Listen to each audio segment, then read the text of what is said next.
Hello my dear student, welcome to exam album. তোমরা সকলেই জানো যে আমাদের যে এক্সাম অ্যালবাম চ্যানেল, সেখানে একটা physical science MCQ practice series চালু হয়েছিল, যেখানে অলরেডি 14টা সেট আপলোড করা হয়ে গেছে। আজকে আমি তোমাদের সামনে সেট নাম্বার 15 নিয়ে চলে এসেছি। তো চলো আমার সাথে তোমরাও এই সেট নাম্বার 15-র প্রত্যেকটা প্রবলেম একসাথে সলভ করো। নিয়ম তো অলরেডি সবাই জানো যে পজ করে একবার নিজেরা সলভ করা ট্রাই করবে, তারপর অ্যান্সার মিলিয়ে নেবে আমার সাথে কতগুলো ঠিক হয়েছে। অ্যান্ড অবশ্যই কমেন্ট সেকশনে জানাবে যে তোমরা এই 15টা কোশ্চেনের মধ্যে কটা নিজে থেকে সলভ করতে পেরেছো। তো এই যে সেটা শুরু করার আগে আমি কয়েকটা কথা একটু বলে নিই, আমাদের যে কিছু অ্যানাউন্সমেন্ট আছে সেগুলো একটু করে নিই। প্রথম সেটা দেখো যে আমাদের যে একটা ব্যাচ, নতুন একটা ব্যাচ লঞ্চ হয়েছে। ব্যাচটার নাম কি? এখানে দেখো একটা ব্যাচ লঞ্চ হয়েছে, অবিলম্ব ব্যাচ। এই ব্যাচটার কি হয়, এখানে বেসিক্যালি এমসিকিউ চ্যাপ্টার ওয়াইজ যে প্রত্যেকটা সাবজেক্টের এমসিকিউ সলভ করা হয় এই ব্যাচের মধ্যে, সব সাবজেক্টের। ঠিক আছে, তো এই ব্যাচটা তোমরা যদি পারচেস করো তাহলে কি পাবে, তোমরা চ্যাপ্টার ওয়াইজ প্রত্যেকটা সাবজেক্টের সলিউশন কিন্তু এই ব্যাচ থেকে পেয়ে যাবে। এখানে যে অভিজ্ঞ শিক্ষক শিক্ষিকা যারা আছেন, অভিজ্ঞ ফ্যাকাল্টি, তারা এই ব্যাচটা সলভ করায়। এছাড়াও তোমাদের যে ক্লাসগুলো হবে সেগুলো রেকর্ডিং ক্লাস, প্রত্যেকটা ক্লাসের রেকর্ডিং থেকে যাবে, মক টেস্ট থাকবে, আর তার সাথে তো বললাম এমসিকিউ যে সিরিজ চলবে তোমাদের চ্যাপ্টার ওয়াইজ, সেটাও এখানে কিন্তু তোমরা পেয়ে যাবে। তো এই ব্যাচটার প্রাইস কত রাখা হয়েছে? এক্সাম তোমাদের সামনে খুব তাড়াতাড়ি আসতে চলেছে, সো এই ব্যাচটা তোমরা যদি চাও পারচেস করে নিতে পারো, যাতে করে তোমাদের যে এই এমসিকিউ প্র্যাকটিসটা সেটা যেন একটু বুস্ট আপ হয়। ওকে, তো এই ব্যাচটার এখন প্রাইস রাখা হয়েছে অনলি 649, মাত্র 649 টাকায় তোমরা কিন্তু এই ব্যাচটা পেয়ে যাবে। ওকে, তো নেক্সট অ্যানাউন্সমেন্ট কি? যে নেক্সট অ্যানাউন্সমেন্ট হচ্ছে যে আমাদের একটা এক্সাম অ্যালবামের যে একটা নতুন কোর্স চলছে, একটা ক্র্যাশ কোর্স। ঠিক আছে, যেখানে তুমি কি পাবে, যেখানে তুমি লাইভ ক্লাস পাবে, কিন্তু এটা মাথায় রাখবে এটা ক্র্যাশ কোর্স। ঠিক আছে, এটার প্রাইস এখন কত রাখা হয়েছে? এটার প্রাইস এখন অনলি 1399। ঠিক আছে, জাস্ট অনলি 1399-এ কিন্তু তোমরা এই ব্যাচটা পারচেস করতে পারবে। ওকে, আচ্ছা, এছাড়াও আরেকটা ব্যাচ চলছে যেটা হচ্ছে রেকর্ডিং ব্যাচ। ঠিক আছে, এটাই অলরেডি যে ক্লাসগুলো হয়েছে সেগুলো খুব সুন্দরভাবে একটা প্লেলিস্ট ক্রিয়েট করে কি আছে, প্রত্যেকটা সাবজেক্টের প্রত্যেকটা চ্যাপ্টারের রেকর্ডিং ক্লাসগুলো আছে। যারা তাড়াতাড়ি প্রিপারেশনটা কমপ্লিট করতে চাও তারা কিন্তু এই রেকর্ডিং ব্যাচটাও নিতে পারো। ওকে, তো চলো আমরা আরেকটা লাস্ট অ্যানাউন্সমেন্ট, সেটা সবাই জানো যে আমাদের এক্সাম অ্যালবামের একটা টেলিগ্রাম চ্যানেল আছে, সেখানে প্রতিদিন এমসিকিউ প্রবলেম, অনেক এমসিকিউ প্রবলেম দেওয়া হয়, যেগুলো তোমরা ফ্রি অফ কস্ট সলভ করতে পারবে। তো যারা এমসিকিউ প্র্যাকটিস করতে চাও তারা আমাদের এই এক্সাম অ্যালবাম টেলিগ্রাম চ্যানেলে জয়েন হয়ে যাও অ্যান্ড তোমাদের প্রিপারেশনটাকে একটু বুস্ট আপ করে নাও। ওকে, চলো তাহলে আমাদের যে আজকের প্রবলেম সিরিজ, সেটার ফার্স্ট যে প্রবলেমটা আছে, খুব সুন্দর একটা প্রবলেম অ্যান্ড তোমাদের পরীক্ষায় পড়ার মতো একটা প্রবলেম, সেই প্রবলেমটা আমরা আগে সলভ করি। ওকে, তো প্রবলেমটা কি বলেছে দেখো, প্রবলেমটা বলেছে যদি একটি হিটারের ফিলামেন্টের দৈর্ঘ্য 10% কমানো হয়। কি বলেছে, যে একটা হিটার, সেই সবাই জানে যে হিটারের মধ্যে একটা ফিলামেন্ট তার থাকে, সেই তারটা হিট হয় এবং সেখান থেকে কি হয়, যখন তার মধ্যে দিয়ে কারেন্ট যায় তখন তারটা হিট হয়ে যায় এবং সেই হিটটা থেকে আমরা রান্না করি হিটারে। তো এই যে হিটারের ফিলামেন্ট, সেটা বলেছে যে 10% দৈর্ঘ্যটা যদি কমিয়ে দাও তাহলে ওই হিটারের পাওয়ার কতটুকু কমবে, কত পার্সেন্ট পাওয়ারটা কমবে বা বাড়বে, সেটা হচ্ছে কোশ্চেন। ঠিক আছে, তো দেখো কোশ্চেনটা সবাই আশা করি বুঝতে পেরেছো। এই টাইপের প্রবলেমগুলো আমরা কিভাবে সলভ করব, জাস্ট কিছুই না, যাদের পার্সেন্টেজের ধারণা আছে তারা খুব সহজে এই প্রবলেমটা সলভ করতে পারবে। তো দেখো আমরা প্রবলেমটা সলভ করছি, তোমরা সবাই একটু দেখো। ওকে, চলো তাহলে শুরু করা যাক প্রথম প্রবলেম সলভটা। আচ্ছা, কোশ্চেনটা বলেছে যে একটা হিটারের ফিলামেন্টের দৈর্ঘ্য 10% কমানো হলো। ওকে, তো হিটারের ফিলামেন্টের দৈর্ঘ্য, যদি আমরা রোধের ফর্মুলাটা দেখি তো আমরা কি জানি, দেখেন আমরা রোধের একটা ফর্মুলা পড়েছিলাম না, যে আর কোনো একটা পরিবাহীর রোধ, সেটা পরিবাহীর রোধাঙ্ক, পরিবাহীর দৈর্ঘ্য আর প্রস্থচ্ছেদের ক্ষেত্রফলের উপর নির্ভর করে। এই ফর্মুলাটা পড়েছিলাম। এবার আমরা এখান থেকে দেখতেই পাচ্ছি যে একটা পরিবাহীর যদি রোধাঙ্ক আর প্রস্থচ্ছেদের ক্ষেত্রফলটা কনস্ট্যান্ট থাকে, দেন কি হবে, যদি কনস্ট্যান্ট থাকে, এক সেকেন্ড, ওকে, তাহলে পরিবাহীর যদি কি প্রস্থচ্ছেদের ক্ষেত্রফল আর রোধাঙ্ক কনস্ট্যান্ট থাকে, তাহলে অবভিয়াসলি রোধটা দেখতেই পাচ্ছ ডিরেক্টলি দৈর্ঘ্যের সাথে কি সমানুপাতি। মানে একটা পরিবাহীর যদি দৈর্ঘ্য বৃদ্ধি পায় তাহলে রোধ বৃদ্ধি পাবে, আর দৈর্ঘ্য কমে গেলে রোধ কমে যাবে। তাহলে এখান থেকে আমরা ফার্স্ট আইডিয়া পেলাম যে দৈর্ঘ্যটা যেহেতু 10% কমানো হয়েছে, তাহলে রোধটারও কিছু, পাওয়ারেরও কিছু একটা পরিবর্তন হবে, যেহেতু রোধ কমে যাচ্ছে। আবার আমরা পাওয়ারের ফর্মুলা কি জানি, যে পাওয়ার সেটা সমান হচ্ছে v²/r, তাই না, v²/r, ভোল্টেজের স্কোয়ার ডিভাইডেড বাই রোধ। তাহলে দেখতেই পাচ্ছ পাওয়ারটা ডিরেক্টলি রোধের উপর কি করছে, নির্ভর করছে, তাই না? তাহলে পাওয়ার যদি রোধের উপর নির্ভর করে, আবার দৈর্ঘ্য কমলে রোধ কমে যাচ্ছে, তার মানে রোধটা কমে গেলে কি হয়ে যাবে, পাওয়ারও কিছু পরিবর্তন হবে। সেই কতটা পাওয়ার চেঞ্জ হচ্ছে সেটা আমাকে জিজ্ঞেস করেছে। তো পার্সেন্টেজ চেঞ্জ জিজ্ঞেস করেছে। আগে দৈর্ঘ্য কত ছিল, সাপোজ আগে যা দৈর্ঘ্য ছিল, এখন যদি দৈর্ঘ্য 10% কমে তাহলে রোধও কী হবে, 10% কমবে, যেহেতু ডিরেক্টলি এরা কি সমানুপাতি। তাহলে দৈর্ঘ্য যদি 10% কমে, রোধও 10% কমবে। তাহলে আমরা বলতে পারি এখন রোধটা কত, এখন রোধ হচ্ছে 0.9R, তাই না? আগে আর ছিল, এখন কত, 10% কমে গেছে, মানে কি 0.R কমে গেছে, তাই না? 0.1R কমে গেছে, তাহলে এখন রোধ হচ্ছে 0.9R। আরে খুব সিম্পল, 90%, আগে ছিল 100%, এখন কত আছে, 90%। তো 90% মানে কত, 9/10 না, 9/10R। তাহলে 9/10 মানে তো 0.9, ওটা আমি ডিরেক্টলি লিখলাম, আর কিছুই না। ওকে, তাহলে এখন রোধ হচ্ছে 0.9R। আচ্ছা, তাহলে এখন যদি রোধ 0.9R হয়, দেন এখন পাওয়ার কত, কেউ খুব সহজে বের করতে পারবে। তাহলে এখন পাওয়ারকে আমি পি ড্যাশ বললাম, সেটা কত হবে, সেটা তাহলে অবভিয়াসলি হবে ভি এর জায়গায় কত চলে আসবে, ভি ভোল্টেজ তো আমরা চেঞ্জ করিনি, ভোল্টেজ যা ছিল তাই আছে, তাহলে ভোল্টেজের স্কোয়ারই থাকলো, রোধটা চেঞ্জ হয়ে যাবে কত, 0.9। আমি আর 0.9 লিখছি না, 9/10টাকে ডিরেক্ট লিখে দিচ্ছি, তাহলে 10টা উপরে চলে যাবে আর 9টা নিচে চলে আসবে, তাই না? তাহলে এটা হয়ে গেল কি এখনকার 9/10, দেখো এখানে 9/10 ছিল, তাহলে 10 উপরে চলে গেল, তাহলে 10v²/9, এটা হয়ে গেল এখনকার কি, এখনকার নতুন যে রোধটা কমার পর ক্ষমতা। তাহলে এখনকার ক্ষমতা তুমি জানো, আগের ক্ষমতা জানো, তাহলে তুমি পার্সেন্টেজ চেঞ্জ বের করতে পারবে না? তাহলে পার্সেন্টেজ চেঞ্জ কত হচ্ছে, কত পার্সেন্ট চেঞ্জ হচ্ছে, এটা যদি জিজ্ঞেস করে তাহলে কি করে বের করবে, আমরা কিভাবে বের করি, আগে কত ছিল সেখান থেকে, মানে এখন কত আছে সেটা থেকে আগেরটা বাদ দিয়ে কার উপর চেঞ্জটা হচ্ছে, প্রাথমিকটার উপর চেঞ্জ হচ্ছে, পার্সেন্টেজ বের করা অলরেডি সবাই জানো আশা করি। তাহলে কি হবে বলো তো, উপরে কি আসবে, উপরে আসছে পি ড্যাশ মাইনাস পি, মানে বেসিক্যালি 10v²/9R মাইনাস কি হবে, আগের রোধটা, আগের পাওয়ারটা, তাহলে v²/R, তাকে ভাগ করবো কি দিয়ে, কার উপর চেঞ্জ হচ্ছে, প্রাথমিক পাওয়ারের উপর, তাহলে v²/R ইন্টু 100%। পার্সেন্ট চেঞ্জ বের করা সবাই আশা করি জানো এতদিনে। ওকে, তাহলে দেখো এই উপর থেকে v²R আর নিচে থেকে v²/R কমন চলে আসছে, দিয়ে কাটাকাটি হয়ে যাচ্ছে, তাহলে উপরে পড়ে থাকছে শুধু, দেখো উপরে পড়ে থাকছে 10/9 মাইনাস 1, দেখো, আর নিচে তো কাটাকাটি হয়ে গেছে, মানে নিচে 1 আছে, তাহলে আমরা সেটাকে লিখছি না, ইন্টু 100%, তাই তো? এটা হচ্ছে দাঁড়ালো আমাদের। আচ্ছা, এবার এটা ক্যালকুলেট করো, তাহলে 10 থেকে 9 বাদ দিলে উপরে কত থাকছে, 1/9, এই পুরোটা ক্যালকুলেট করলে কত থাকছে, দেখো 1/9, তাহলে 1/9 ইন্টু 100%, তাহলে কত হচ্ছে গো, 9 দিয়ে কাটো, 9 11 99, প্রায় 11%, তাই না? কি হচ্ছে, প্রায় 11% কি হচ্ছে, রোধটা পাওয়ারটা কি হয়ে যাচ্ছে, কমে যাচ্ছে বলছি, বৃদ্ধি পাচ্ছে, তাই না? পাওয়ারটা কি হচ্ছে, প্রায় 11% কি হচ্ছে, চেঞ্জ হয়ে যাচ্ছে। ওকে, তাহলে এবার অপশানগুলো দেখো, অপশানগুলো কি কি ছিল। আচ্ছা, ফার্স্ট অপশানটা ছিল প্রায় 9% বৃদ্ধি পাবে, সেকেন্ড অপশান ছিল প্রায় 11% বৃদ্ধি পাবে, থার্ড অপশান হচ্ছে প্রায় 19% বৃদ্ধি পাবে, আর ফোর্থ অপশান হচ্ছে প্রায় 10% কমে যাবে। তো আমরা দেখলাম যে 11% বেড়ে যাচ্ছে, যে হিটার ছিল তার ক্ষমতা, পাওয়ার বা ক্ষমতা কি হচ্ছে 11% বৃদ্ধি পাচ্ছে, তাহলে অপশান বি হয়ে গেল আমাদের রাইট অ্যান্সার। তাহলে 1 নম্বর কোশ্চেনের রাইট অ্যান্সার কি হয়ে গেল, অপশান বি, অপশান বি হয়ে গেল আমাদের রাইট অ্যান্সার। চলো তাহলে আমরা পরের কোশ্চেনটা দেখি। ওকে, সলিউশনটা একবার দেখে নাও সবাই। ওকে, চলো তাহলে এবার পরের প্রবলেমটা আমরা দেখি। ওকে, পরের প্রবলেমটা কি বলেছে দেখো, পরের প্রবলেম বলেছে যদি দূরত্ব সময় লেখচিত্র বক্রাকার হয় তবে এটি কি বোঝায়। আচ্ছা দেখো, এখানে কিন্তু সরণ সময় লেখচিত্র বলেনি, কি বলেছে, দূরত্ব সময় লেখচিত্র। তো দূরত্ব সময় লেখচিত্র যদি বক্রাকার হয়, আমরা কি জানি যে একটা দূরত্ব সময় লেখচিত্র, ধরো এটা একটা দূরত্ব সময় লেখচিত্র, এদিক দূরত্ব বোঝাচ্ছে, এদিক সময় বোঝাচ্ছে। এবার এই লেখচিত্রর যদি মূল বিন্দুগামী সরলরেখা হতো, তাহলে সেটা কাকে বোঝাতো, সবাই জানো সেটা বোঝাতো সমদ্রুতিকে, তাই না?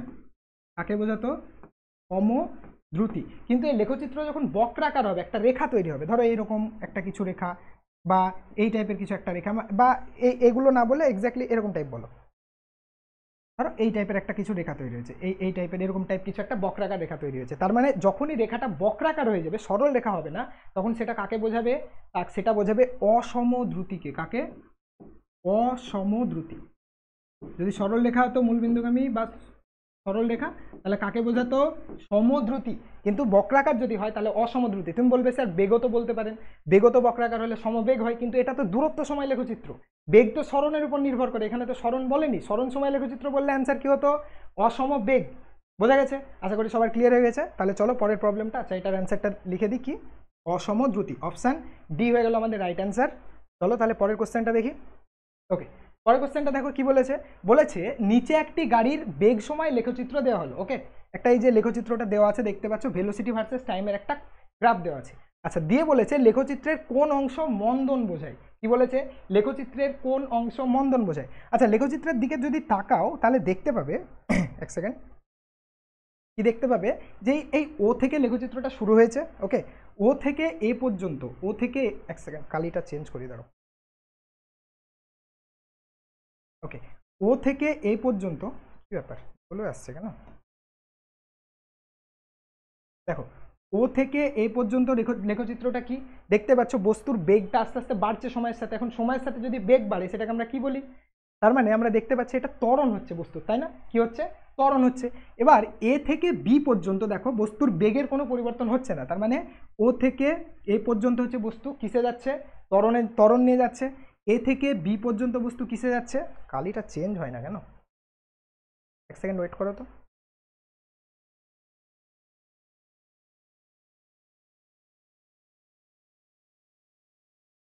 ওকে, এবার হয়েছে। তাহলে ও থেকে এ পর্যন্ত বস্তুটা কিসে যাচ্ছে, ত্বরণ নিয়ে। এ থেকে বি পর্যন্ত বস্তুটা কিসে যাচ্ছে, সমবেগ মানে ত্বরণ জিরো। বি থেকে সি দেখো বেগটা সময়ের সাথে কমছে, তার মানে কি হচ্ছে, বি থেকে সি মন্দন হচ্ছে। সময়ের সাথে যদি একটা বস্তুর বেগ কি হয়, কমে যায়, তাহলে সেই বস্তুটা কি নিয়ে যাচ্ছে, মন্দন নিয়ে যাচ্ছে, তাই বলি, তাই না? তাহলে বি থেকে সি কি বোঝাচ্ছে, বেসিক্যালি এই গ্রাফের বি থেকে সি যে অংশটা, এই মানে এখান থেকে বি থেকে সি এই যে রেখাটা, সেই রেখাটা কাকে বোঝাচ্ছে, মন্দনকে বোঝাচ্ছে, তাই না? তাহলে বিসি কোন অংশটা, কি বলেছে যে কোন অংশ মন্দনকে বোঝায়, তাহলে অ্যান্সার কি হয়ে গেল, বিসি এই যে অংশটা সেটা বোঝাচ্ছে মন্দনকে। ওকে, ক্লিয়ার হয়ে গেছে আশা করি সবার, সবাই বুঝতে পেরেছো। চলো তাহলে পরের প্রবলেমটা আমরা দেখি। ওকে, দেখো পরের প্রবলেমটা কি বলেছে বোঝার চেষ্টা করো। বলেছে ড্রাই আইস মানে কি, ইনফরমেটিভ কোশ্চেন, আশা করি এটা সবার জানা উচিত, যে কোনো বই খুললেই পেয়ে যাবে। আমি তাও একটা কোশ্চেন দিয়েছি, একটা ইনফরমেটিভ কোশ্চেন, কারণ তোমাদের পরীক্ষায় কিছু এরকম ইনফরমেটিভ কোশ্চেন দিয়ে দেয়, তো সেগুলো তোমাদেরকে জানতে হবে। ওকে, তো ড্রাই আইস কি, কাকে আমরা ড্রাই আইস বলি, এটা বোঝানোর কিছু নেই, সবাই জানে যে কঠিন কার্বন ডাইঅক্সাইডকে আমরা কি বলি, ড্রাই আইস বলি। কি বললাম, কঠিন কার্বন ডাইঅক্সাইডকে আমরা ড্রাই আইস বলি। তাহলে এটা ভীষণই সহজ কোশ্চেন, এটা নিয়ে বেশি কিছু বলার নেই। চলো পরের কোশ্চেনটাই চলে যাই। পরের কোশ্চেনটা দেখো, এই টাইপের প্রবলেম আমি অলরেডি করিয়েছি, এটা সবাই সলভ করার আগে ট্রাই করবেন নিজে কমেন্ট সেকশনে অ্যান্সারটা দেওয়া, যে এটা কোন অপশানটা ঠিক হবে। ওকে, কারণ এই টাইপের প্রবলেম আমি অলরেডি করিয়েছি। কি বলেছে, বলেছে যদি একটি গাড়ি তার যাত্রাপথের প্রথম অর্ধেক V1 বেগে এবং বাকি অর্ধেক V2 সমদ্রুতি, সরি বেগ না সমদ্রুতি বলেছে, মানে প্রথম অর্ধেক গিয়েছে কি V1 সমবেগে এবং বাকি অর্ধেক গিয়েছে V2 সমবেগে, তাহলে গাড়িটির গড় দ্রুতি কত। আমি বলেছিলাম দুটো সিচুয়েশন বলেছিলাম, যে যদি এইরকম সিচুয়েশন হয় যে ধরো একটা গাড়ি এ স্টেশন থেকে যাত্রা শুরু করলো, এ স্টেশন থেকে সে কোথায় গেল, বি স্টেশন পর্যন্ত গিয়ে একটা বেগ নিয়ে গেল, সাপোজ ধরো V1 বেগ নিয়ে গেল এ থেকে বি, বা দ্রুতি দিয়ে গেল, আবার বি থেকে এ ফিরে এলো অন্য একটা বেগ সমবেগ নিয়ে V2। তাহলে যদি গড় বেগটা বা গড় দ্রুতি জিজ্ঞেস করে, তার জন্য ফর্মুলা কি বলেছিলাম, কি হয় যে 2 ইন্টু বেগ দুটোর গুণফল ডিভাইডেড বাই বেগ দুটোর যোগফল। আবার বলেছিলাম এই সেম জিনিস হবে কখন, যদি একটা গাড়ি তার যাত্রাপথের প্রথম অর্ধেক একটা বেগ নিয়ে, ধরো V1 বেগ নিয়ে, আর যাত্রাপথের বাকি অর্ধেক আর একটা বেগ সমবেগ নিয়ে যদি যায়, দেন সেক্ষেত্রেও আমরা গড় বেগ বের করেছিলাম কত, সেক্ষেত্রে আমাদের গড় বেগ এসেছিল সেম এই 2 into V2 divided by V1 plus V2। তাহলে এখান থেকে সেম কোশ্চেনটাই জিজ্ঞেস করেছে, এটা ডিরেক্টলি ফর্মুলাটা জিজ্ঞেস করেছে। তাহলে বলো কোনটা অপশান হয়ে যাবে, অপশান ডি হয়ে গেল right answer, 2 into V1 VT divided by V1 plus VT। তাহলে অপশান ডি হয়ে গেল আমাদের রাইট অ্যান্সার, কোনটা, অপশান ডি।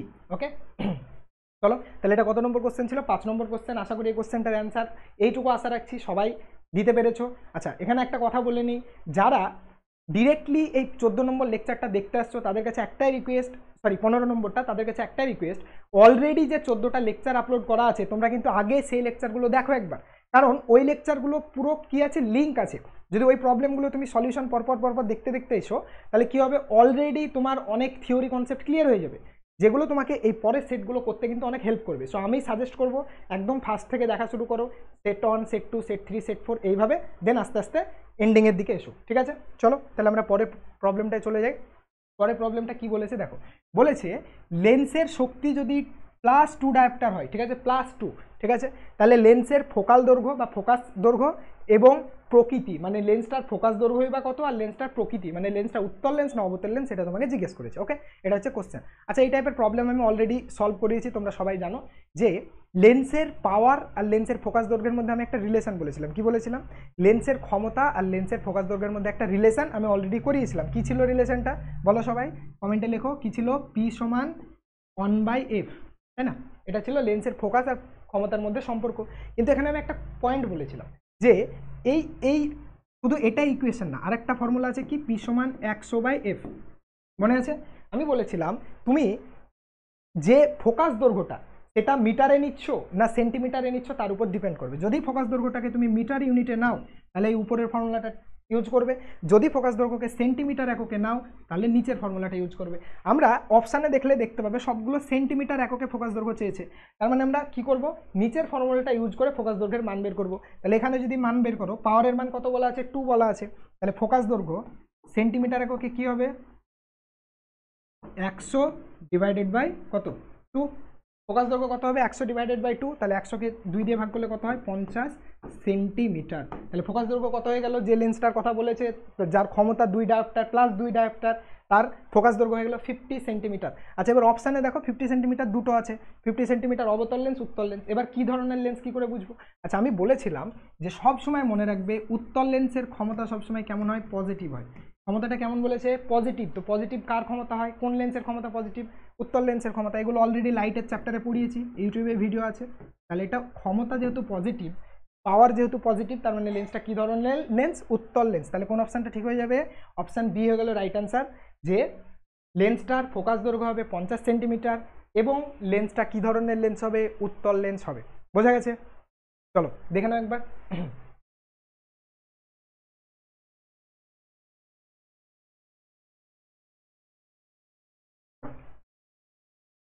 ওকে, চলো তাহলে আমরা পরের প্রবলেমটা দেখি।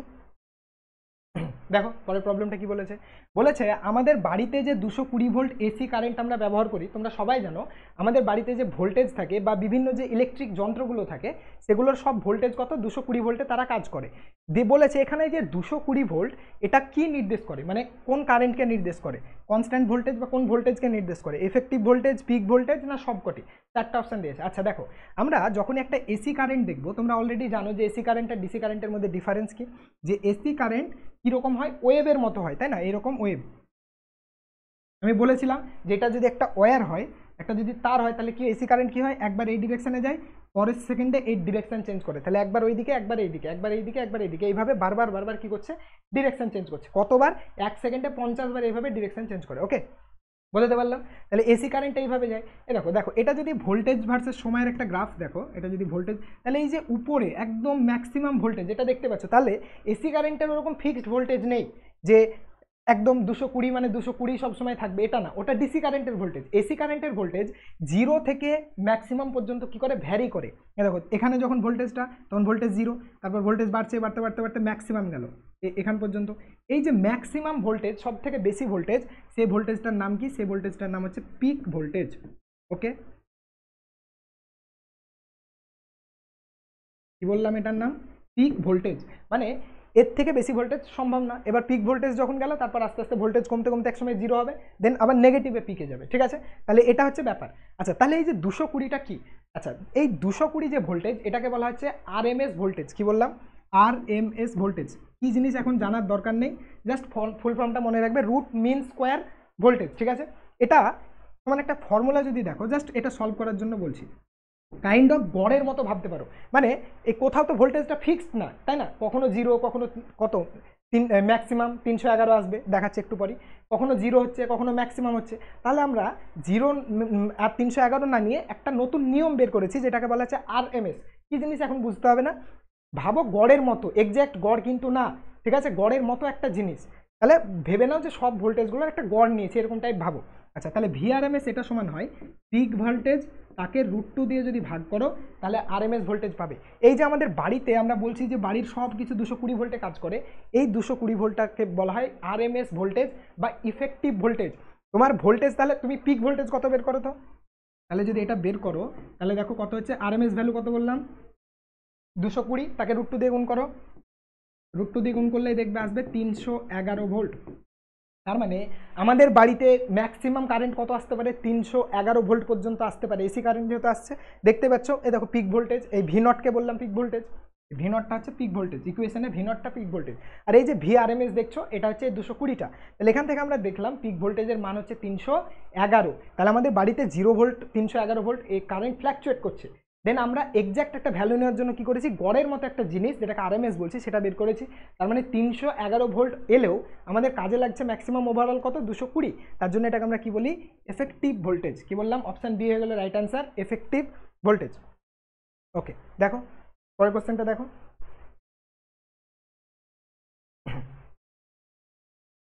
ওকে, পরের কোশ্চেনটা দেখো, খুব সুন্দর কোশ্চেন। কি বলেছে, কোশ্চেনটা পড়ো তাহলে দেখতে পাবে। বলেছে 256 হার্জ কম্পাঙ্ক বিশিষ্ট কোনো সূর্যলাকা, মানে তোমার কাছে একটা সূর্যলাকা আছে যার কম্পাঙ্ক হচ্ছে 256 হার্জ, এটির 400টি পূর্ণ কম্পনের শব্দ যদি 600 মিটার যায় তাহলে বায়ুতে শব্দের বেগ কত। আচ্ছা, আমি এর আগের সেটগুলো সলভ করানোর সময় বলেছিলাম যে একবার পূর্ণ কম্পনে সূর্যলাকা বা কোনো একটা কম্পাঙ্ক, এই কণা, তার একবার পূর্ণ কম্পন যতক্ষণে কি হবে, কমপ্লিট হবে, ততক্ষণে শব্দ তরঙ্গ কত, তার নিজ দৈর্ঘ্যের সমান যাবে। মানে একটা শব্দ তরঙ্গ হোক বা যে কোনো তরঙ্গ, তার তরঙ্গ দৈর্ঘ্য যদি ল্যামডা হয় তাহলে একবার পূর্ণ কম্পনে সে কত দূর যাবে, ল্যামডা যাবে। দুবার পূর্ণ কম্পনে 2 ল্যামডা, তিনবার হলে 3 ল্যামডা। তাহলে বলেছে যে সূর্যলাকার 400টি কম্পনে শব্দ 600 মিটার যায়, তাহলে 400টি কম্পনে শব্দ কত মিটার যাবে। আমি ধরে নিলাম যে শব্দ তরঙ্গটার কথা বলেছে তার তরঙ্গ দৈর্ঘ্য হচ্ছে ল্যামডা, তাহলে তার তরঙ্গ দৈর্ঘ্য যদি ল্যামডা হয় তাহলে 400টা পূর্ণ কম্পনে শব্দ কত দূর যাবে, অবভিয়াসলি 400টা পূর্ণ কম্পনে শব্দ যাবে 400 ল্যামডা। এটা নিয়ে কারো আশা করি প্রবলেম নেই। একবার পূর্ণ কম্পনে যদি ল্যামডা দূরত্ব যায় তাহলে 400টাই কত যাবে, 400 ল্যামডা। এখন এই দূরত্বটা তোমাকে বলে দিয়েছে যে এই দূরত্বটা হচ্ছে 600 মিটার। তাহলে আমরা বলতে পারি যে 400 ল্যামডা মানে হচ্ছে 600 মিটার। তাহলে 400 ল্যামডা যদি 600 মিটার হয় তাহলে ল্যামডা মানে যে শব্দটা নিয়েছো, যে তরঙ্গটা আছে শব্দের, তার তরঙ্গ দৈর্ঘ্য তুমি পেয়ে যাচ্ছ কত, 6/4, দুই দিক থেকে 0 0 কেটে গেল, মানে 3/2। এটা হলো ল্যামডার ভ্যালু। এখন তোমাকে বায়ুতে শব্দের বেগ জিজ্ঞেস করেছে, তারপরে শব্দ বেগটা কোথায় থেকে আসছে, ওই তরঙ্গটার বেগ, বেগ মানে শব্দের বেগ মানে কি, ওই তরঙ্গটার বেগ, শব্দ তরঙ্গের।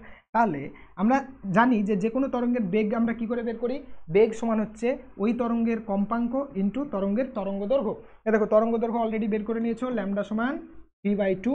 তোমাকে কম্পাঙ্ক অলরেডি বলে দিয়েছে 256 হার্জ। সূর্যলাকার কম্পাঙ্ক যদি 256 হার্জ হয় তাহলে ওখান থেকে যে কম্পাঙ্কটা তরঙ্গটা তৈরি হবে তারও কম্পাঙ্ক হবে 256 হার্জ। তাহলে তুমি দুটোই জানো, এন এর ভ্যালু তুমি জানো 256, ল্যামডার ভ্যালু তুমি জানো 3/2।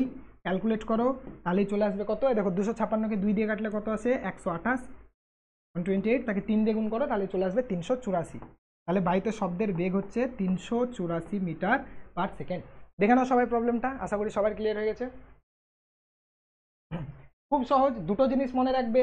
প্রথম পয়েন্ট হচ্ছে একবার পূর্ণ কম্পনে যে কোনো তরঙ্গ কি হবে, তার তরঙ্গ দৈর্ঘ্য যতটা তত দূরত্ব যাবে। তাহলে 400টা পূর্ণ কম্পনের শব্দ 400 ল্যামডা যাবে, আর সেই ভ্যালুটাই তোমাকে বলে দিয়েছে 600 মিটার। সেখান থেকে আমরা ল্যামডার ভ্যালু বের করলাম। কেন বের করলাম, কারণ আমাদের আলটিমেট এই বেগটা দরকার। এখন বেগ জানতে হলে কম্পাঙ্ক লাগবে, তরঙ্গ দৈর্ঘ্য লাগবে। কম্পাঙ্ক সব কোশ্চেনেই বলা আছে, তরঙ্গ দৈর্ঘ্য জানতাম না, তাই এখান থেকে বের করে নিলাম, দুটো গুণ করে দিলাম, হয়ে গেল অঙ্ক, আর কিছুই নেই অঙ্কের মধ্যে। ওকে, চলো তাহলে পরের প্রবলেমটা দেখো। পরের প্রবলেমটা কি বলেছে পড়ো। বলেছে এটা তোমাদের জেনপাস এক্সামে পড়েছিল, ঠিক আছে, এই কোশ্চেনটা জেনপাস এক্সামের কোশ্চেন।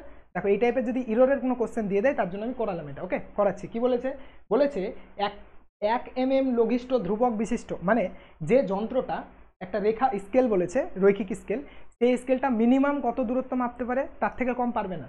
সব থেকে কম দূরত্ব মাপতে পারে 1 mm, এর থেকে কম দূরত্ব কিন্তু ওই স্কেলের সাহায্যে তুমি মাপতে পারবে না। লঘিষ্ঠ ধ্রুবক মানে হচ্ছে ওই স্কেলটার সাহায্যে মিনিমাম যতটা দূরত্ব মাপা পরিমাপ করা সম্ভব। ওকে, তাহলে মিনিমাম কত মাপতে পারবে, 1 mm।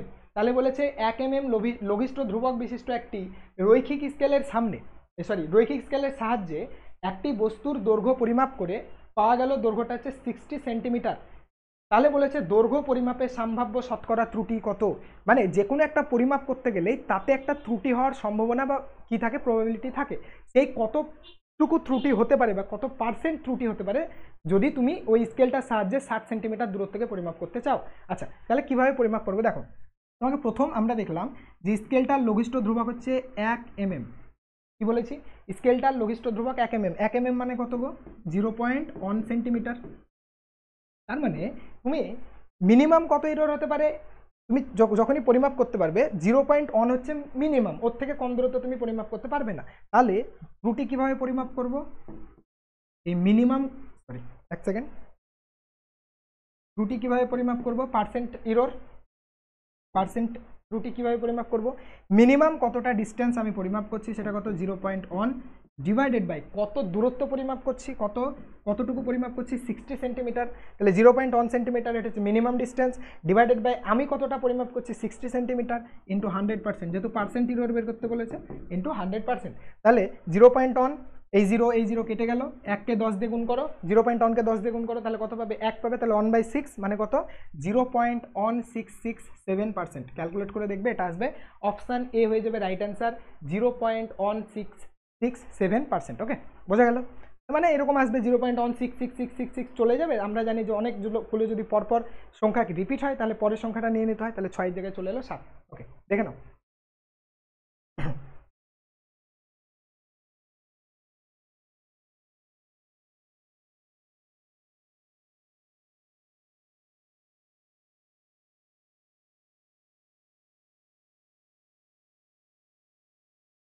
ওকে, চলো তাহলে পরের প্রবলেমটা দেখা যাক।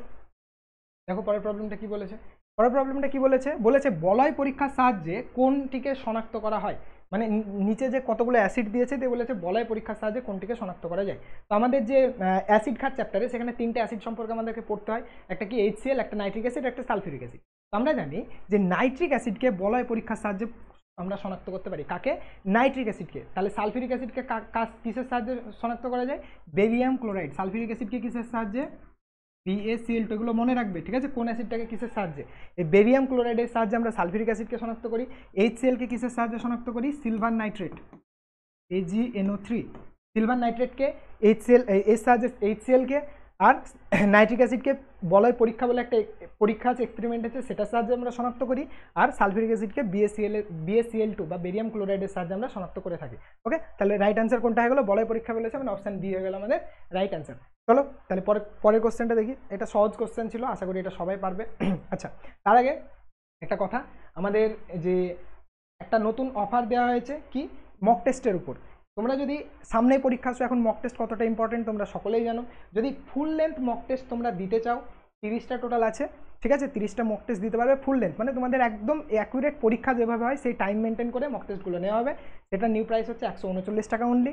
আর যদি প্রতিটা বিষয়ের অধ্যায় ভিত্তিক মক টেস্ট দিতে চাও, মানে চ্যাপ্টার ওয়াইজ মক টেস্ট দিতে চাও, তার জন্য কত, টোটাল 130টা টেস্ট আছে সব সাবজেক্টের চ্যাপ্টার মিলিয়ে, এবং তার প্রাইস রাখা হয়েছে অনলি 149। আর ফুল লেন্থ প্লাস প্রতিটি, মানে দুটোকে কম্বাইন্ডভাবে যদি নিতে চাও টোটাল 150টা টেস্ট, তাহলে সেটা কত পাবে, অনলি 179। তোমরা এই মক টেস্টগুলো তাড়াতাড়ি পারচেস করে নাও, সেখান থেকে কিন্তু তোমরা কি করতে পারবে, তোমাদের যে প্রিপারেশন সেটাকে খুব ভালো করে এই লাস্ট 1 মান্থের মধ্যে তৈরি করতে পারবে। ওকে, এই লাস্টের দিকে কিন্তু মক টেস্টগুলো ভীষণই ইম্পর্টেন্ট, মক টেস্ট বেশি বেশি করে দাও। আমাদের যে ভিডিও তার ডেসক্রিপশন বক্সে চলে যাবে, সেখানে লিঙ্ক দেওয়া থাকবে, আগের যে ক্লাসগুলোর কথা বললাম, ব্যাচগুলোর কথা বললাম, সমস্ত কিছু আমাদের যে ভিডিও তার ডেসক্রিপশন বক্সে থাকবে, সেখান থেকে তোমরা কিন্তু যেটা তোমাদের ভালো লাগবে সেই মতো পারচেস করে নাও। ওকে, চলো তাহলে আমরা পরের কোশ্চেনে চলে যাই। আচ্ছা, কোশ্চেনটা একবার দেখো, কোশ্চেনটা কি বলেছে, বলেছে একটি ত্রুটিপূর্ণ থার্মোমিটারের নিম্ন স্থিরাঙ্ক -5 ডিগ্রি সেলসিয়াস, 5 ডিগ্রি। আচ্ছা, যে কোনো একটা যদি সেলসিয়াস থার্মোমিটার হয়, আমরা কি জানি তার মিনিমাম মানে নিম্ন স্থিরাঙ্ক সব থেকে কম কতটুকু আমরা পরিমাপ করতে পারি, 0 ডিগ্রি, আর ম্যাক্সিমাম কত, 100 ডিগ্রি। কিন্তু তুমি একটা থার্মোমিটার নিয়েছো যেটার মধ্যে কিছু ইরোর আছে, যার কারণে ওর মিনিমাম টেম্পারেচার পরিমাপ করা যেটা সেটা -5-এ চলে গেছে, আর ঊর্ধ্ব স্থিরাঙ্ক চলে গেছে 105। তাহলে কি বলেছে, নিম্ন স্থিরাঙ্ক হচ্ছে -5 ডিগ্রি আর ঊর্ধ্ব স্থিরাঙ্ক 105 ডিগ্রি হলে, এবার ওই থার্মোমিটারের সাহায্যে তুমি যদি একটা 30 ডিগ্রি টেম্পারেচারকে পরিমাপ করো, মানে সেলসিয়াস স্কেলে, মানে একটা ভালো স্কেলে তুমি পরিমাপ করে দেখলে একটা টেম্পারেচার 30 ডিগ্রি, সেই টেম্পারেচারটা যদি একটা ত্রুটিপূর্ণ থার্মোমিটারে পরিমাপ করো, দেন কত হবে, এটা হচ্ছে কোশ্চেন। বোঝা গেল? আচ্ছা, এই কোশ্চেনটা সলভ করার আগে আমাদেরকে কয়েকটা জিনিস একটু জানতে হবে। কি জানতে হবে, দেখো একটা থার্মোমিটার যদি তুমি দেখো, এটা যদি একটা থার্মোমিটার হয়, তাহলে দুটো একটা হায়ার টেম্পারেচার পরিমাপ করার স্কেল, মানে ম্যাক্সিমাম ভ্যালু থাকে, একটা মিনিমাম। সেলসিয়াস স্কেল এটা শুরু হয় 0 থেকে, শেষ হয় 100 ডিগ্রি সেলসিয়াসে, ঠিক আছে, 0 ডিগ্রি সেলসিয়াস থেকে 100 ডিগ্রি সেলসিয়াস আমরা পরিমাপ করতে পারি। এবার বলেছে তোমাকে যে থার্মোমিটারটা দিয়েছে, থার্মোমিটারটার কথা বলেছে ত্রুটিপূর্ণ, এটার মিনিমাম টেম্পারেচার কত হয়ে গেছে, -5, ডিগ্রি আর ম্যাক্সিমাম টেম্পারেচার 105 ডিগ্রি, এটা হচ্ছে কোশ্চেন। এবার বলেছে এই স্কেলে তুমি যদি একটা টেম্পারেচার 30 ডিগ্রি পরিমাপ করো, সেম টেম্পারেচার যদি এই স্কেলে পরিমাপ করো সেটার ভ্যালু কত হবে, এটা হচ্ছে কোশ্চেন। আচ্ছা, এটা জানার আগে যে কোনো দুটো আলাদা আলাদা স্কেলের মধ্যে লিঙ্ক তৈরি করা আমাদেরকে জানতে হয়। ধরো এখানে একটা স্কেল, এখানে একটা স্কেল, দুটো স্কেলের মধ্যে লিঙ্ক কী হবে? আচ্ছা, আমি ধরে নিলাম এই 30 ডিগ্রি সেলসিয়াস টেম্পারেচারটাকে যদি আমরা এই ত্রুটিপূর্ণ থার্মোমিটারে পরিমাপ করি, সেটার মান হবে, সাপোজ ধরে নিলাম যে টি ডিগ্রি, ঠিক আছে, টি ডিগ্রি হবে। এবার যে কোনো দুটো স্কেলের মধ্যে সম্পর্ক আমাদেরকে কি করে তৈরি করতে হয়, দেখো ভালো করে তাকাও, এই দুটো স্কেলের মধ্যে আমি সম্পর্ক তৈরি করতে চাইছি, তাহলে কি করব, এই স্কেলের পার্ট মাইনাস এই স্কেলের নিম্ন স্থিরাঙ্ক, এই স্কেলের নিম্ন স্থিরাঙ্ক কত, -5, তাহলে -5 ডিভাইডেড বাই এই স্কেলের ঊর্ধ্ব স্থিরাঙ্ক মাইনাস নিম্ন স্থিরাঙ্ক, তাহলে এই স্কেলের ঊর্ধ্ব স্থিরাঙ্ক কত, 105 মাইনাস -5, যেহেতু নিম্ন স্থিরাঙ্ক -5। ওকে, এটা গেল বাম দিকের স্কেল। তাহলে তার সাথে ডান দিকের স্কেলটাকে আমরা কি করে সমান করব, সমান হচ্ছে সেম একই গল্প, এই স্কেলের পার্ট মাইনাস এই স্কেলের নিম্ন স্থিরাঙ্ক ডিভাইডেড বাই ঊর্ধ্ব স্থিরাঙ্ক মাইনাস নিম্ন স্থিরাঙ্ক। তো এই স্কেলের পার্টটা কত, কোন পার্টটাকে পরিমাপ করছো, 30, মিনিমাম কত 0, নিম্ন স্থিরাঙ্ক কত 0, আচ্ছা, ডিভাইডেড বাই এই স্কেলে ম্যাক্সিমাম টেম্পারেচার কত 100, মিনিমাম হচ্ছে 0। তাহলে ডান দিকে পড়ে থাকলো 30/100 মানে 3/10, একটা 0 0 কেটে গেল, আর বাম দিকে কত পড়ে থাকছে দেখো। তাহলে এটা যদি সলভ করো, উপরে আসছে দেখো মাইনাসে মাইনাসে প্লাস, তাহলে t+5 ডিভাইডেড বাই 105 প্লাস এই মাইনাসে মাইনাসে আবার প্লাস হয়ে গেল, তাহলে 110 ডিভাইডেড বাই উপরে এলো 30/100 মানে ডান দিকে, তাই না? আচ্ছা, এই জিরো কেটে গেল, আচ্ছা এই জিরো কেটে গেল, তাহলে ডান দিকে শুধু 3 পড়ে থাকলো। তাহলে টি সমান কত হয়ে গেল, t+5 সমান হয়ে গেল, দেখো t+5 হলো 3 11 33, তাহলে 33, তাহলে টি এর ভ্যালু কত, 33 - 5 তার মানে 28 ডিগ্রি। তাহলে যে টেম্পারেচারটা তুমি সেলসিয়াস স্কেলে 30 পরিমাপ করেছিলে, এটা এই ত্রুটিপূর্ণ স্কেলে কত হয়ে গেল, 28 ডিগ্রি দেখাবে। বোঝা গেল? তাহলে আশা করি এই যে নিয়ম, দুটো স্কেলের মধ্যে কিভাবে সম্পর্ক আমরা তৈরি করি, সেখান থেকে তোমরা যে কোনো একটা ত্রুটিপূর্ণ থার্মোমিটার তোমাদেরকে দিয়ে দেখ, সেখান থেকে একটা সঠিক পার্ট ওই স্কেলের পার্টটা কত দেখাচ্ছে সেটা তোমরা বের করতে পারবে, এইটুকু আশা রাখছি। ওকে, চলো তাহলে আশা করি একবার দেখে নাও প্রবলেমটা সবাই।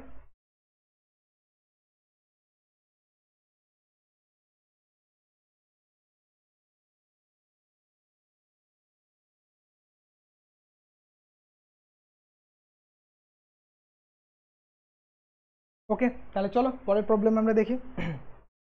ওকে, দেখো পরের প্রবলেমটা কি বলেছে, বলেছে অক্সিজেন, নাইট্রোজেন, কার্বন আর ফ্লোরিন এই মৌলগুলির তড়িৎ ঋণাত্মকতার ক্রম। তো আমরা জানি এর আগে অনেকবার বলেছি, ট্রিক শিখিয়ে দিয়েছি, তড়িৎ ঋণাত্মকতা আমরা কীভাবে বের করি। তড়িৎ ঋণাত্মকতা সবসময় মনে রাখবে, পিরিয়ডিক টেবিলের বাম দিক থেকে যত ডান দিকে যাবে তড়িৎ ঋণাত্মকতা তত বাড়বে। কি বললাম, পর্যায় বরাবর বাম দিক থেকে যত ডান দিকে যাবে তড়িৎ ঋণাত্মকতা তত বাড়বে, মানে ধাতুগুলোর তড়িৎ ঋণাত্মকতা কম হয়, অধাতুগুলোর তড়িৎ ঋণাত্মকতা বেশি হয়। আচ্ছা, তাহলে এবার দেখো এই যে মৌলগুলো দিয়েছে অক্সিজেন, নাইট্রোজেন, কার্বন আর ফ্লোরিন, এদেরকে তাকালেই দেখতে পাবে এরা কোন বরাবর দেওয়া আছে, পর্যায় বরাবর, কিন্তু এরা সাজিয়ে নেই। সাজালে কি হবে, আগে কে আসবে, আগে কার্বন, তারপর হবে নাইট্রোজেন, তারপর অক্সিজেন, তারপর ফ্লোরিন। এটা হলো মানে পিরিয়ডিক টেবিলে যেভাবে আছে সেইভাবে সাজালাম। এবার আমরা জানি যে যত বাম থেকে ডানে যাব তত কি হবে, তড়িৎ ঋণাত্মকতা বাড়বে। তাহলে সব থেকে ফ্লোরিনের বেশি, তার থেকে অক্সিজেনের কম, নাইট্রোজেনের আরও কম, আর কার্বনের সব থেকে কম, এই চারটের মধ্যে। তাহলে কোন অপশানটা, তাহলে ফ্লোরিন হচ্ছে সব থেকে বেশি, তার থেকে কম অক্সিজেন, তার থেকে নাইট্রোজেন, আর সব থেকে কম হচ্ছে কার্বনের। এটা কোন অপশান হচ্ছে, অপশান ডি। তাহলে অপশান ডি হয়ে গেল আমাদের রাইট অ্যান্সার। এটা নিয়ে বেশি কিছু বলার নেই, খুব সহজ একটা কোশ্চেন, আশা করি সবাই এটা করে ফেলেছো। ওকে, চলো তারপরেরটা দেখো। আচ্ছা, পরেরটা খুব ভালো কোশ্চেন, ক্যাটাগরি 2 আমাদের এখান থেকে শুরু হলো। তোমরা সবাই জানো যে 13, 14 আর 15 আমাদের ক্যাটাগরি 2 থাকে। 13 নম্বর কোশ্চেন কি বলেছে, কোশ্চেনটা একবার পড়ো। বলেছে এম ভরের বস্তুর বেগ যদি 10% বাড়ায়, মানে একটা বস্তু কিছু একটা বেগ নিয়ে যাচ্ছিল, তার ভর ছিল এম, সেই বস্তুটার বেগ তুমি 10% বাড়িয়ে দিয়েছো, মানে আগে যা বেগ ছিল তার তুলনায় 10% বাড়িয়ে দিয়েছো। তো 10% যদি বেগটাকে বাড়াও, তাহলে ভরবেগ বলেছে 20% বৃদ্ধি পাবে, ভরবেগ 10% হ্রাস পাবে, ভরবেগ 10% বৃদ্ধি পাবে, গতি পার্সেন্ট 21% বৃদ্ধি পাবে। এই চারটের মধ্যে কোন অপশানগুলো ঠিক, এটা হচ্ছে কোশ্চেন। ওকে, আচ্ছা প্রথম আমরা ভরবেগ দেখি, তারপর গতিশক্তি দেখবো। আচ্ছা, একটা এম ভরের বস্তু সে যদি ভি বেগ নিয়ে যায়, তার ভরবেগ কত হয়, এম ভি। তার মানে দেখতে পাচ্ছ যে বস্তুর যদি বেগ বাড়ে তাহলে ভরবেগও বেড়ে যাবে। আচ্ছা, একটা বস্তুর ভরবেগ কি, ভরবেগ সমান হচ্ছে বস্তুর ভর ইন্টু বেগ। তাহলে ভর যদি কনস্ট্যান্ট থাকে তাহলে ভরবেগটা কার উপর নির্ভর করছে, বেগের উপর নির্ভর করছে। যত বেগ বাড়বে ভরবেগ তত বাড়বে। তার মানে ভরবেগ আর বেগের মধ্যে কি ধরনের সম্পর্ক, সমানুপাতি। তাহলে সিম্পল সমানুপাতি মানে কি, সমানুপাতি মানে বেগ যত পার্সেন্ট বাড়বে ভরবেগও তত পার্সেন্ট বাড়বে। তাহলে বেগ যদি 10% বৃদ্ধি পায় তাহলে বস্তুটার ভরবেগ কত পার্সেন্ট বৃদ্ধি পাবে, অবভিয়াসলি ভরবেগও 10% বৃদ্ধি পাবে। তাহলে অপশান বি হলো আমাদের ফার্স্ট রাইট অ্যান্সার। কি সরি, এটা হ্রাস পাবে বলেছে না, আচ্ছা, তাহলে অপশান সি হলো রাইট অ্যান্সার, যে ভরবেগ 10% বৃদ্ধি পাবে। এটা নিয়ে আশা করি কারো কোনো ডাউট নেই, এটা অ্যাজ সিম্পল অ্যাজ দ্যাট, এইটুকু ব্যাপার। আচ্ছা, সেকেন্ড যে এটা ঠিক কি না, গতিশক্তিটা 21% বৃদ্ধি পাবে বলেছে, এটা ঠিক কি না ভুল এটা আমাদেরকে বুঝতে হবে। ওকে, আচ্ছা ফার্স্ট অপশানগুলো দেখো 20% বৃদ্ধি পাবে, 20% তো পাবে না। তারপর বলেছে ভরবেগ 10% হ্রাস পাবে, তোমরা দেখলে না হ্রাস না বৃদ্ধি পাবে, যেহেতু সমানুপাতিক, তাহলে বেগ 10% বাড়লে ভরবেগও 10% বাড়বে যদি ভর কনস্ট্যান্ট থাকে। আচ্ছা, এবার বলেছে গতিশক্তির কি পরিবর্তন হবে। দেখো আমি ধরে নিলাম বস্তুটার বেগ ছিল আগে ভি, ঠিক আছে, তখন গতিশক্তি কত ছিল তুমি বলবে স্যার, তখন গতিশক্তি ছিল হাফ mv², কারো আপত্তি নেই। আচ্ছা, এবার বলেছে 10% বেগ বৃদ্ধি পেল। আচ্ছা, 10% বৃদ্ধি পাওয়া মানে কি গো, 1/10, তার মানে আগে যদি ভি বেগ থাকে এখন বেগটা বেড়ে কত হলো, ভি প্লাস v/10, 1/10, মানে যদি ভি এর 10% মানে কি v/10, একমাত্র সবাই এতটুকুনি আশা করি কারো কোনো প্রবলেম নেই। তাহলে এখন বেগটা কত, এখন বেগ তোমার হয়ে গেল 11v/10, আশা করি এতটুকু নিয়ে কারো সমস্যা নেই। তাহলে এটা যদি হয় তাহলে এখন বস্তুর গতিশক্তি কত, এখন গতিশক্তি হবে হাফ এম, ভি এর ভ্যালু এখন কত হয়ে গেছে 11v/10 এর স্কোয়ার, এটা হচ্ছে এখনকার গতিশক্তি। এবার পার্সেন্ট চেঞ্জ জিজ্ঞেস করেছে, আজকে প্রথম অঙ্কটায় পার্সেন্ট চেঞ্জ দিয়ে করেছি, একই টাইপ প্রবলেম। এখনকার ভরবে গতিশক্তি কত মাইনাস আগের গতিশক্তি কত ডিভাইডেড বাই আগের গতিশক্তি ইন্টু 100%, যেভাবে পার্সেন্ট চেঞ্জ বের করে জাস্ট করে দাও, তাহলে অঙ্ক হয়ে গেল। তাহলে আমি যদি এখানে করি তাহলে হাফ m 11v/10 তার স্কোয়ার মাইনাস হাফ mv², দেখো কী হলো, এটা গতিশক্তির পরিবর্তন কার উপর পার্সেন্ট বের করছি, কার উপর, তাহলে প্রাথমিক গতিশক্তির উপর কত ইন্টু পার্সেন্টেজ বের করছি, তার জন্য 100%, ব্যাস আর কিছু নেই অঙ্কের মধ্যে। এবার জাস্ট উপর থেকে হাফ mv² কমন চলে এলো, নিচ থেকে হাফ mv² আছে নিচে, তাহলে কাটাকাটি হয়ে গেল, তাহলে উপরে পড়ে থাকলো জাস্ট 11/10 স্কোয়ার, 11 স্কোয়ার কত হয় 121, বাই 10 স্কোয়ার হচ্ছে 100 মাইনাস 1, আর কারো কোনো ডাউট আছে, ইন্টু 100%, বাকিগুলো দেখো ক্যালকুলেট হয়ে কাটাকাটি হয়ে গেছে। আচ্ছা, তাহলে কত হলো 121 থেকে 100 বাদ দাও, তাহলে উপরে চলে এলো 21/100 ইন্টু 100%, তাহলে 100 ক্যালকুলেট হয়ে গেল 21%। তার মানে গতিশক্তি যদি একটা বস্তুর বেগ 10% বৃদ্ধি পায় তাহলে তার গতিশক্তি আমরা দেখতে পেলাম 21% বৃদ্ধি পাচ্ছে। তাহলে বেগ যদি 10% বৃদ্ধি পায় গতিশক্তি 21% বৃদ্ধি পাচ্ছে, কিচ্ছু নেই, as simple as that, just এইটুকু বুঝে নিলে তুমি এরকম পার্সেন্ট চেঞ্জের যে কোনো অঙ্ক তুমি সলভ করতে পারবে। তাহলে কোনটা কোনটা রাইট অ্যান্সার হলো, option C and option D হয়ে গেল রাইট অ্যান্সার। ভরবেগ 10% বৃদ্ধি পাবে আর গতিশক্তি 21% কী হবে, ভরবেগ 10% বৃদ্ধি পাবে আর গতিশক্তি বস্তুর 21% বৃদ্ধি পাবে যদি বেগটা 10% বৃদ্ধি পায়। ওকে, চলো তাহলে ক্যাটাগরি 2 পরের কোশ্চেনটা দেখো কি বলেছে, গতিশীল বস্তুর ক্ষেত্রে বলা যায় মানে একটা বস্তু যদি গতিশীল হয় তার জন্য আমরা কোন কোন অপশানগুলোকে ঠিক বলতে পারি, এখানে যে মানে স্টেটমেন্টগুলো আছে সেগুলোর মধ্যে কোনটা কোনটা ঠিক, দেখো কোনটা কোনটা ঠিক। প্রথম বলেছে যে বস্তুর ত্বরণ বেশি তার জাড্য তত বেশি, অবভিয়াসলি না। বস্তুর জাড্য কিসের উপর নির্ভর করে, কেবলমাত্র ভর, কেবলমাত্র জাড্য কিসের উপর নির্ভর করে, বস্তুর ভরের উপর নির্ভর করে। যে বস্তুর ভর যত বেশি তার জাড্য তত বেশি, যে বস্তুর ভর যত বেশি তার জাড্য ধর্ম তত বেশি, তাহলে অপশান এ রাইট হতে পারে না। আচ্ছা, অপশান বি বলেছে একটি গতিশীল বস্তুকে থামাতে কত বল প্রয়োগ করতে হবে তা তার ভরবেগের উপর নির্ভরশীল, অবভিয়াসলি একটা বস্তুর ভরবেগ যত বেশি তাকে থামাতেও তত বেশি বল প্রয়োগ করতে হবে, ভরবেগ যত কম তাকে থামাতেও তত কম বল প্রয়োগ করতে হবে। কেন, আমরা জানি প্রযুক্ত বল মানে কি, ভরবেগের পরিবর্তনের হার। তার মানে তুমি একটা বস্তুর কি আছে, ভরবেগ অনেক বেশি আছে, তাকে জিরো করতে চাইছো, তাহলে তোমাকে বেশি বল প্রয়োগ করতে হচ্ছে, তাই না? তাহলে অপশান ডি হয়ে গেল রাইট অ্যান্সার, যে যত বেশি ভরবেগ তাকে থামাতেও তত বেশি বল প্রয়োগ করতে হবে। ওকে, চলো তারপর কি বলেছে, পরিবর্তনশীল ভরের কোনো বস্তুর বেগ ধ্রুবক রাখার জন্য তার উপর বল, হ্যাঁ তার উপর বল প্রযুক্ত হওয়ার প্রয়োজন। অবভিয়াসলি আমরা কি জানি, একটা বস্তুর ভরবেগ তখনই কনস্ট্যান্ট থাকবে, একটা বস্তুর ভরবেগ তখনই কনস্ট্যান্ট থাকবে যখন বাইরে থেকে তাকে কোনো রকম বল প্রয়োগ করা হবে না। এখন একটা বলেছে একটা বস্তু যার পরিবর্তনশীল ভর, তার মানে ভরটা বারবার চেঞ্জ হচ্ছে, ভরটা চেঞ্জ হচ্ছে তার মানে ভরবেগ চেঞ্জ হচ্ছে, কিন্তু তাকে তুমি কি করতে চাইছো, বস্তুর বেগটাকে ধ্রুবক কনস্ট্যান্ট রাখতে চাইছো, বোঝাতে পারলাম, বেগটাকে কনস্ট্যান্ট রাখতে চাইছো, তাহলে কি করতে হবে, তোমাকে বাইরে থেকে বল প্রয়োগ করতে হবে। তোমাদেরকে একটা প্রবলেম করেছিলাম না যে এরকম দুটো দেখবে এই প্র্যাকটিস সেটে আছে, দুটো এরকম চাকা একটা ফিতের সাহায্যে যুক্ত আছে, যদি এর বেগটা আগে ছিল 5 মিটার পার সেকেন্ড স্কোয়ার, উপর থেকে যদি 1 কেজি পার সেকেন্ড হারে বালি ফেলা হয় প্রতি সেকেন্ডে, তাহলে এর ভরবেগ মানে বেগটাকে 5 মিটারই রাখার জন্য কি করতে হয়েছিল, আমাদেরকে বাইরে থেকে 5 নিউটন করে বল প্রয়োগ করতে হচ্ছিল, তাই না? 5 নিউটন বল প্রয়োগ করতে হচ্ছিল। তো দেখতে পাচ্ছ দেখো পরিবর্তনশীল ভর, প্রত্যেক সেকেন্ডে বস্তুর ভর 1 কেজি পার সেকেন্ড করে বৃদ্ধি পাচ্ছে, প্রতি সেকেন্ডে 1 কেজি বালি পড়ছে, মানে কি ওর ভর 1 কেজি করে বেড়ে যাচ্ছে। তাহলে সেই জিনিসটাই জিজ্ঞেস করেছে এখানে। তাহলে দেখতে পেলাম হ্যাঁ যে পরিবর্তনশীল ভরের মানে একটা বস্তুর ভর যদি সবসময় চেঞ্জ হয় তাহলে সেই রকম বস্তুর বেগটাকে কনস্ট্যান্ট রাখার জন্য আমাদেরকে কি করতে হবে, বাইরে থেকে এক্সট্রা বল প্রয়োগ করতে হবে। ওকে, আচ্ছা আশা করি ক্লিয়ার হয়ে গেছে। আর অপশন ডি বলেছে কোনো বস্তুর ভর বেগের একক gram into semi into second. Obviously না, ভর ইন্টু বেগ তার মানে কি হতো, gram into semi into second to the power -1 বা সেমি বাই সেকেন্ড হতো, কিন্তু এখানে কি বলেছে, ইনটু বলেছে। তাহলে অপশন ডি হবে না, তাহলে বি আর সি হয়ে গেল রাইট অ্যান্সার। কি হলো, বি আর সি হয়ে গেল আমাদের এখানে রাইট অ্যান্সার। ওকে, চলো আমাদের ক্যাটাগরি 2 এর লাস্ট কোশ্চেন এবং আজকের প্র্যাকটিস সেটের লাস্ট কোশ্চেন দেখে নাও। ভালো একটা কোশ্চেন বলেছে, সঠিক বিবৃতিটি চিহ্নিত করো। লাইভ থেকে একটা কোশ্চেন দিয়েছি, বলেছে নিচের কোনগুলো সঠিক। আচ্ছা তোমরা আশা করি এটা পারবে। দেখো কি বলেছে, বলেছে যদি চোখ থেকে নিকট বিন্দু 1 মিটার দূরে থাকে তবে সেক্ষেত্রে অপসারী লেন্স ব্যবহার করা উচিত। আচ্ছা নিকট বিন্দু 1 মিটার দূরে, আমাদের জেনারেলি নিকট বিন্দু মানে কি, নিকট বিন্দু মানে একটা বস্তুকে আমরা যদি আমাদের কাছে আনি তাহলে কি হবে, যতটা ডিস্টেন্স পর্যন্ত, মিনিমাম যতটা ডিস্টেন্স পর্যন্ত কোনো বাধা ছাড়া বস্তুটাকে আমরা ভালোভাবে দেখতে পাবো।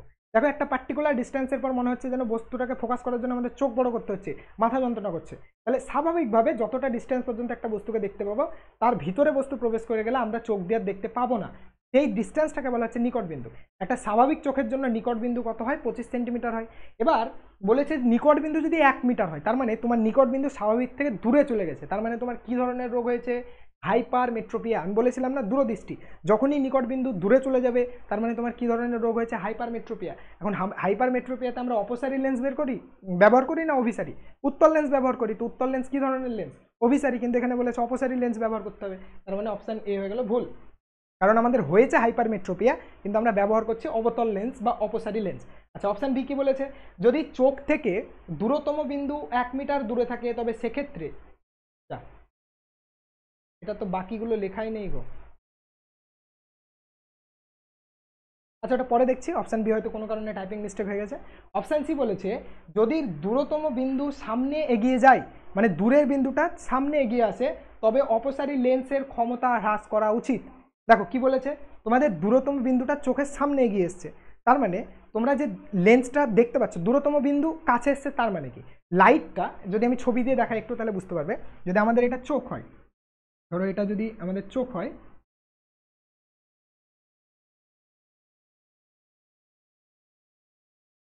এক সেকেন্ড, ধরো এটা যদি আমাদের চোখ হয় তো আমরা কি জানি যে এটা যদি রেটিনা হয়, এটা যদি রেটিনা হয় এখানে আমাদের একটা ধরো লেন্স লাগানো আছে, আমরা কি জানি যে লাইট যেগুলো আসছে, আমাদের যদি মায়োপিয়া হয় তাহলে লাইটগুলো আগেই মিট করে যায়, রেটিনার আগে এরকম পয়েন্টে মিট করে যায়, তাহলে লেন্সের ক্ষমতা তো অলরেডি বেশি হয়ে গেছে, দূরতম বিন্দু কাছে চলে আসছে মানে আমাদের মায়োপিয়া হয়েছে। তো মায়োপিয়া হলে তো লেন্সের ক্ষমতা অলরেডি বেড়ে গেছে, আমাদেরকে সেটা কি করতে হবে, আমরা যদি বাইরে থেকে আরও ক্ষমতাযুক্ত লেন্স ব্যবহার করি তাহলে তো ঘুরিয়ে কি হবে, আরও আগে লেন্স আলোকরশ্মি ফোকাস হয়ে যাবে, তাহলে বস্তুকে আমরা আরও ঝাপসা দেখব। তার জন্য কি, যদি দূরবিন্দু আমাদের চোখের কাছে সরে আসে, চোখের দিকে সরে আসে, সেই ক্ষেত্রে আমাদেরকে কি করতে হবে, তবে আমাদের যে অপসারী লেন্সটা আমরা ব্যবহার করব তার ক্ষমতাটা আমাদেরকে কমাতে হবে। অপশন সি হয়ে গেল রাইট অ্যান্সার। ওকে, বোঝা গেল। আচ্ছা তারপর ডি বলেছে যদি নিকট বিন্দু সামনে এগিয়ে যায় তবে অভিসারী লেন্সের ক্ষমতা হ্রাস করা উচিত। আচ্ছা নিকট বিন্দু সামনে এগিয়ে এসছে মানে নিকট বিন্দু কি হয়েছে, সামনে এগিয়ে চলে আসছে, তাহলে যতটা আসার কথা ছিল সামনে এগিয়ে যায়। তো অপশান বিটা কি ছিল সেটা বোঝা যাচ্ছে না, যদি চোখ থেকে দূরতম বিন্দু 1 মিটার দূরে থাকে তবে সেক্ষেত্রে, আচ্ছা এটা মনে হয় ছিল, তবে সেক্ষেত্রে অভিসারী লেন্স ব্যবহার করতে হবে। ঠিক আছে, অপশান বি ছিল যদি চোখ থেকে দূরতম বিন্দু 1 মিটার দূরে থাকে, দূরতম বিন্দু 1 মিটার না, তাহলে তো হবে না। আচ্ছা অপশান বিটা এখন আপাতত ছাড়ো, মনে হয় কিছু ভুল হয়েছে টাইপিংয়ে।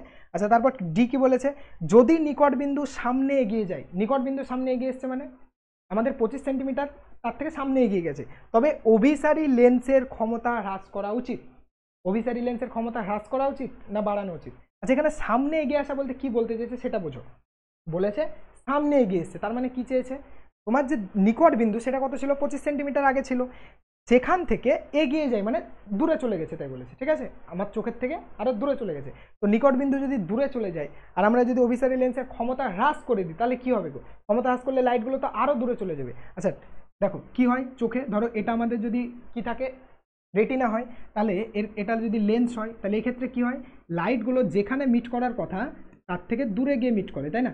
হাইপারমেট্রোপিয়াতে দূরে গিয়ে মিট করে। এবার তুমি যদি ক্ষমতা হ্রাস করে দাও তাহলে তো আরও দূরে গিয়ে মিট করবে, তাহলে তো আমরা বস্তুকে দেখতেই পাবো না। তখন কি করতে হয়? ক্ষমতা আসলে বৃদ্ধি করতে হয়, কিন্তু অপশানে বলেছে হ্রাস করতে হয়, তাহলে অপশান ডি হয়ে গেল রং। বোঝা গেল?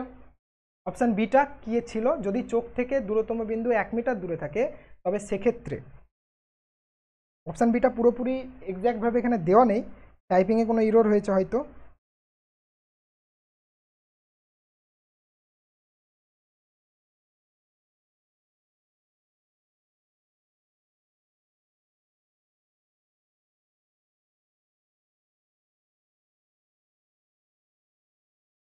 দেখ, ওটা অপশান বি হয়তো কোনো টাইপিং ইরোর হয়ে গেছে, দেখতে হবে ওটা কী ছিল, হয়তো ওটা ঠিক ছিল। আমার আপাতত এখানে যে 3টা অপশান দেওয়া আছে তার মধ্যে সি শুধু রাইট অ্যান্সার। ওকে, ওটা কী অপশান ছিল সেটার উপর বেস করে আমাদেরকে দেখতে হবে যে ঠিক না ভুল। ওকে, তো চলো, যাই হোক, আমাদের যে আজকে প্র্যাকটিস সেট সেটা এখানেই শেষ হলো। আমরা আবার তোমাদের এক্সামের আগে সেট 16, সেট 17 এইভাবে বাকি যে সেটগুলো সেগুলো নিয়ে আসার চেষ্টা করব, নিয়ে আসবো। তার জন্য তোমরা আমাদের সাথে যুক্ত থাকো।